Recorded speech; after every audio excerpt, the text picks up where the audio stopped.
উনি অস্ত্রসহী ছিলেন। উনি ওই ডাকাত দলকে ঘেরাও করার পরে একজন পালিয়ে যাচ্ছিল, তো তিনি তাকে অত্যন্ত সাহসী ছিলেন, তিনি তাকে চেস করতেছিলেন। চেস মানে তাকে ধাওয়া করছিলেন যাতে ধরা যায়। সেই জন্য ওখানে যখন গেলে একটু দূরে যাওয়ার পরে দুষ্কৃতিকারী তার উপরে ছুরি দিয়ে আঘাত করে।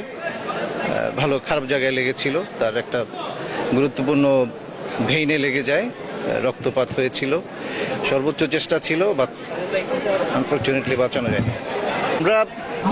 আমরা আমাদের অফিসারদের হত্যাকারী হিসেবে যে ব্যক্তি এবং যে দলটা ছিল তাদের বিরুদ্ধে সর্বোচ্চ দেশের আইন অনুসারে সর্বোচ্চ ব্যবস্থা গ্রহণ করার জন্য যা যা করণীয় আমরা সবই করব। আমাদের অফিসারের গায়ে হাত দেওয়া এবং আলটিমেটলি আমরা আমাদের এক অত্যন্ত সাহসী কর্মঠ দক্ষ একজন অফিসারকে হারিয়েছি। খুব সহজে এটা আমরা ছাড়ব না।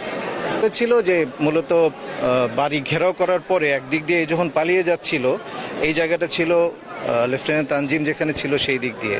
সো ও যখন পালিয়ে যাচ্ছিল সে তাদেরকে ধাওয়া করে ধরার জন্য, যেটা আমরা করে থাকি, আমরা সর্বোচ্চ চেষ্টা করে থাকি। সাহসী ছেলে, সে ওখানে গিয়ে অফিসার তাকে চেস করতে করতে একটু দূরে চলে গিয়েছিল।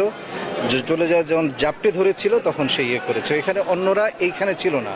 অন্যরা যখন টের পেয়েছে যে সে ধাওয়া করছে ততক্ষণে কিছুটা সময় লেগে গিয়েছে। এর মধ্যে তাকে 3টা কোপ দিয়ে ফেলেছে।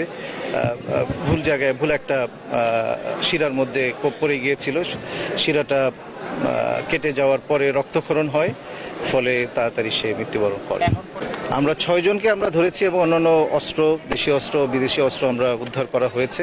তাদের বিরুদ্ধে আমরা সর্বোচ্চ দেশের আইন অনুসারে সর্বোচ্চ শাস্তিমূলক ব্যবস্থা আমরা নিশ্চিত করবো ইনশাআল্লাহ।